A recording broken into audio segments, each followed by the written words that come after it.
राजस्थान के एक छोटे से गांव में अर्जुन नाम का एक युवक था जिसे पढ़ाई में बहुत रुचि थी। उसके सपनों में इंजीनियर बनने और अपने माता पिता का नाम रोशन करने की झलक थी।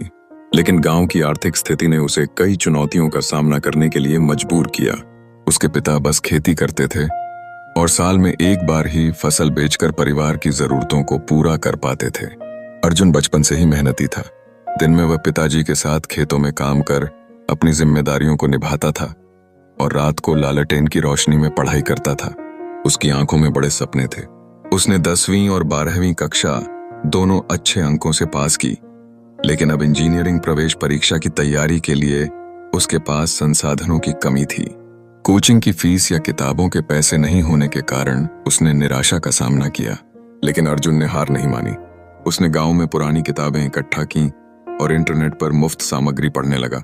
कई बार उसे निराशा का सामना करना पड़ा जब उसने देखा कि उसके दोस्त कोचिंग सेंटर में पढ़ाई कर रहे हैं, लेकिन उसके पिता ने हमेशा उसे हिम्मत दी।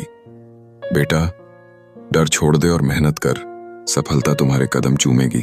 परीक्षा का दिन आया और अर्जुन ने अपनी पूरी मेहनत झोंक दी, लेकिन परिणाम ने उसे निराश किया। वह रो पड़ा, सोचते हुए कि उसका सपना अधूरा रह गया है। उसकी माँ ने उसे समझाया, बेटा, हारने वाला वही होता है जो कोशिश करना छोड़ देता है। इन शब्दों ने अर्जुन को पुनः उठने की प्रेरणा दी। 1 साल विशेष अनुशासन में बिताने के बाद वह फिर से परीक्षा में बैठा। इस बार उसका नाम मेरिट लिस्ट में था और वह एक अच्छे कॉलेज में दाखिला लेने में सफल रहा। कॉलेज में भी अर्जुन ने मेहनत जारी रखी। उसने कई प्रोजेक्ट्स बनाए और स्कॉलरशिप हासिल की।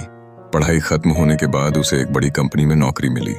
अब वह अपने माता पिता को खुशियों से भरी जिंदगी देने के लिए प्रयासरत था।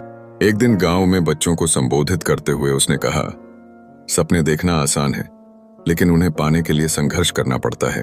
असफलता अंत नहीं है, बल्कि सफलता की पहली सीढ़ी है।